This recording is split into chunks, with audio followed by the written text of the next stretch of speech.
ಗೃಹಲಕ್ಷ್ಮಿ ಹಣ ಬಂದಿಲ್ಲ ಅನ್ನುವಂತಹ ವಿಚಾರಕ್ಕೆ ಇನ್ನು ಬೆಂಗಳೂರಿನಲ್ಲಿ ಸಚಿವೆ ಲಕ್ಷ್ಮಿ ಹೆಬ್ಬಾಳ್ಕರ್ ಅವರು ಸ್ಪಷ್ಟನೆ ಕೊಟ್ಟಿದ್ದಾರೆ. ಕಳೆದ 2 ತಿಂಗಳಿನಿಂದ ಹಣ ಬಂದಿಲ್ಲ, ಮಾರ್ಚ್ ಇಯರ್ ಎಂಡ್, ಹಾಗಾಗಿ ಸಮಸ್ಯೆ ಇರುತ್ತೆ, ಯಥಾ ಪ್ರಕಾರವಾಗಿ ಖಾತೆಗಳಿಗೆ ಹಣ ಜಮೆಯಾಗತ್ತೆ ಹೀಗಂತ ಬೆಂಗಳೂರಿನಲ್ಲಿ ಸಚಿವೆ ಲಕ್ಷ್ಮಿ ಹೆಬ್ಬಾಳ್ಕರ್ ಸ್ಪಷ್ಟನೆ ಕೊಟ್ಟಿದ್ದಾರೆ. ಯಾವಾಗಲೂ ಗೊತ್ತಿಲ್ಲ, ಗೃಹಲಕ್ಷ್ಮಿ ಹಣ 2-3 ತಿಂಗಳು ಯಾವಾಗಲೂ ಪೆಂಡಿಂಗ್ ಇರುತ್ತೆ. 2 ವರ್ಷದಲ್ಲಿ ಕರೆಕ್ಟಾಗಿ ಒಂದು 2-3 ತಿಂಗಳು ಕರೆಕ್ಟಾಗಾಯಿತು. ಅದಾದಮೇಲೆ ಮತ್ತೆ ಶುರುವಾಯಿತು ನೋಡಿ ಅಲ್ಲಿ ಪ್ರಾಬ್ಲಮ್ಸ್ಗಳು. 2 ತಿಂಗಳದ್ದು ಬ್ಯಾಲೆನ್ಸು, 3 ತಿಂಗಳದ್ದು ಬ್ಯಾಲೆನ್ಸು ಕರೆಕ್ಟಾಗಂತೂ ಬರ್ತಾನೆ ಇಲ್ಲ. ಆಯಾ ತಿಂಗಳಿಗೆ ಬರ್ತಾನೆ ಇಲ್ಲ, ಅಕೌಂಟಿಗೆ ಬೀಳ್ತಾ ಇಲ್ಲ.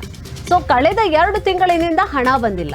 ಆತಂಕ ಆಗ್ಬಿಡುತ್ತೆ ಹೆಣ್ಣುಮಕ್ಕಳಿಗೆ. ಯಾರೆಲ್ಲ ಗೃಹಲಕ್ಷ್ಮಿಯ ಫಲಾನುಭವಿಗಳಾಗಿದ್ದಾರೆ ಆತಂಕ ಆಗ್ಬಿಡುತ್ತೆ. ನಿಂತೋಗ್ಬಿಡುತ್ತಾ ಅವ್ರು ಕೊಟ್ಟಿರುವಂತಹ ಭರವಸೆ, ನಿಂತೋಗ್ಬಿಡುತ್ತಾ ಕಾಂಗ್ರೆಸ್ನ ಭರವಸೆಯ ಈ ಒಂದು ಗೃಹಲಕ್ಷ್ಮಿ ಯೋಜನೆ ಏನಿದೆ, ಸೊ ನಿಂತೋಗ್ಬಿಡುತ್ತೆ ಏನೋ ಅನ್ನುವಂತಹ ಆತಂಕ ಹೆಣ್ಣುಮಕ್ಕಳಲ್ಲಿ ಸರ್ವೇ ಸಾಮಾನ್ಯವಾಗಿ ಇರುತ್ತೆ.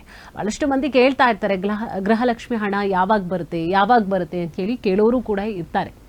ಸೊ ಕಳೆದ 2 ತಿಂಗಳಿನಿಂದ ಕೂಡ ಹಣ ಬಂದಿಲ್ಲ ನೋಡಿ. ಇದು ಈಗಿನ ಸಮಸ್ಯೆ ಏನಲ್ಲ. 1-2-3 ತಿಂಗಳು ಆದಮೇಲೆಯೇ ಯಾವಾಗ ಹಣ ಬರಲಿಕ್ಕೆ ಶುರುವಾಯಿತು, ಅಲ್ಲಿಂದ 1-2-3 ತಿಂಗಳು ಆದಮೇಲೆ ಶುರುವಾಯಿತು ನೋಡಿ. 2 ತಿಂಗಳಿಗೆ ಒಂದ್ಸಲ, 3 ತಿಂಗಳಿಗೆ ಒಂದ್ಸಲ ಹಿಂಗೆ ಹಾಕ್ಕೊಳ್ತಾ ಬರ್ತಾ ಇದೆ ಇದು. ಸೊ ಇದಕ್ಕೆ ಏನು ಲಕ್ಷ್ಮಿ ಹೆಬ್ಬಾಳ್ಕರ್ ಅವರು ಕೂಡ ಸ್ಪಷ್ಟನೆ ಕೊಟ್ಟರು, ಮಾರ್ಚ್ ಇಯರ್ ಎಂಡ್. ಸೊ ಹಾಗಾಗಿ ಸಮಸ್ಯೆ ಇರುತ್ತೆ, ಯಥಾ ಪ್ರಕಾರವಾಗಿ ಖಾತೆಗಳಿಗೆ ಹಣವನ್ನು ಜಮೆ ಮಾಡಲಾಗುತ್ತೆ, ಡೋಂಟ್ ವರಿ, ಹಣವನ್ನು ಹಾಕ್ತೇವೆ, ಜಮೆ ಆಗುತ್ತೆ ಅನ್ನುವಂಥ ಸ್ಪಷ್ಟನೆಯನ್ನು ಕೊಟ್ಟರು. 2 ತಿಂಗಳಿಂದ ಅಂತ ಇಲ್ಲ, ಈಗ ಮತ್ತೆ ಏಪ್ರಿಲ್ದೂ ಕೂಡ ಬಿಲ್ ಮಾಡಿದ್ದೀನಿ. ಏಪ್ರಿಲ್ದು ಕೂಡ ಇನ್ನೊಂದು ವಾರದ ಒಳಗಡೆ ಕ್ರೆಡಿಟ್ ಆಗುತ್ತೆ.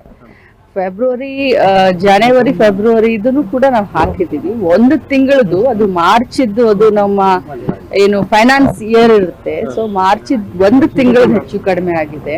ಮಿಕ್ಕಿರೋದು ಯಥಾ ಪ್ರಕಾರ ಯಾವ ರೀತಿ ಮುಂಚೆಯಿಂದನೂ ಹೋಗ್ತಾ ಇತ್ತು ಅದೇ ರೀತಿ ಹೋಗ್ತಾ ಇದೆ.